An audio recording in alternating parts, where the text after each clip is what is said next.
I must admit that, over the last week or so, I've been feeling much angrier than usual, although I'm not going to go into full detail on the main reasons why, apart from saying that it partially involves 2 diesel locomotives, a rake of yellow coaches, and them not turning up in a certain part of the country where I thought they were going to run. My state of mind wasn't helped by something shared by Toni Basil on her YouTube channel and Facebook page. It was a music video made up with footage from a 1988 film called Slaughterhouse Rock, in which Toni played the role of a ghost. In a sense, that music video shook me up, and not in a good way, as aside from horror films not being my cup of tea at all, I did not expect or want to see a 45-year-old Toni Basil dressed up as a sexy ghost. I never thought I would say the word sexy, but here we are, and now I feel uncomfortable as a result. I have no idea why I went ahead and watched that music video, nor can I pinpoint an exact reason for why I'm still so preoccupied by Toni Basil. To try and cleanse the palate, I went to listen to the extended mix of Toni's musical number, Street Beat. That is track number 4, out of 9, on her self-titled second album of 1983, and is notable for its distinctive percussion. Instead of a drum machine or electric drum kit, Street Beat makes use of cadence drums, and is the only song on the album to do so. As for the lyrics, these were written by Toni Basil herself with help from Ali Willis and Bruce Roberts, whoever they are. Based on how I interpreted the lyrics, I am of the opinion that Street Beat is about female empowerment, but I could be wrong.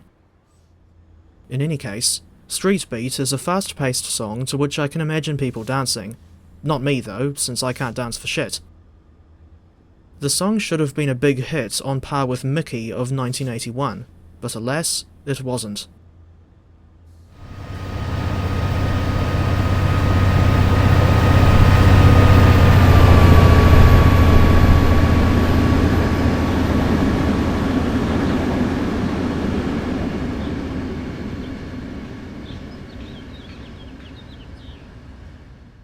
Thinking back to the cadence drums on Street Beat, they were played by the Lock High School Cadence Band in Los Angeles, and sound distinctly different from the drum machine or electric drum kit used on the rest of Toni Basil's album. I will always prefer real drums over an electric drum kit or a drum machine, although that's not to say that the latter two can't work. Indeed, I really like the loud and blasting drum track on Do You Wanna Dance, and my favourite part of the instrumentation on Go For The Burn is the bouncy drum track, but the synth lines and guitar work on that song are pretty cool too. And, for want of a better way to put it, the guitar work is fucking amazing on Do You Wanna Dance. As for where Toni Basil is now, she is still with us, and is still working/dancing at 82 years old. On the subject of female singers, I remember a song from a New Zealand singer by the name of Sharon O'Neill.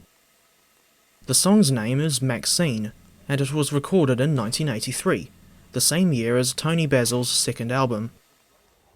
I like Maxine primarily for its instrumentation, which features a slow drum track, good keyboard and guitar work, and a, dare I say, killer saxophone solo.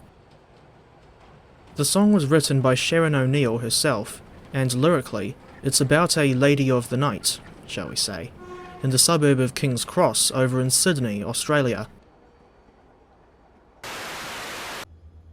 Does anyone else end up in a situation where they find a song to which they take a liking, but it ends up let down by being really short? I've had that happen numerous times myself, and I always look to see if an extended mix of the song exists. Case in point, Toni Basil's Over My Head, whose longest extended mix is 7 minutes and 30 seconds long. If I like a song, I want it to go on for as long as possible, but sadly, there are a lot of good songs that are simultaneously way too short with no extended mix available. Examples include Breakaway by Toni Basil, Sound and Vision, which is my personal favourite David Bowie song, Spirits in the Material World by The Police, Bulletproof by LaRue, Just Keep Walking by INXS, and the absolute worst offender, Telegraph Road by Dire Straits. To be clear, that last example was a joke. Its status as a 14-minute epic is one of the reasons why Telegraph Road is tied with Over My Head as my favourite song of all time. Over the last 3 years or so, KiwiRail have started using what I refer to as a stripped-back version of their logo on overhauled locomotives. Initially, it was exclusive to the EF electric locomotives, but has since appeared on the DH, DSG, DX, and even DSC and DSJ classes.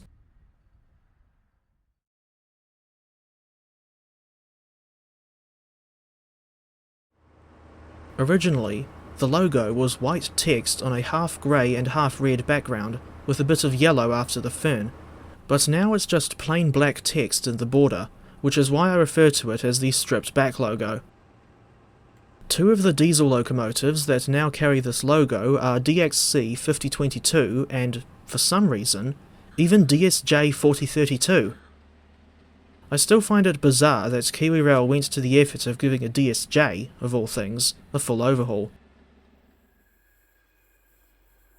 Thinking back to what I said at the start of this video, which was a reference to DC 4818 and DBR 1254 not coming to Tauranga, I was looking forward to finally seeing an excursion train in the Bay of Plenty, especially since it's been 13 years since I last saw one over here.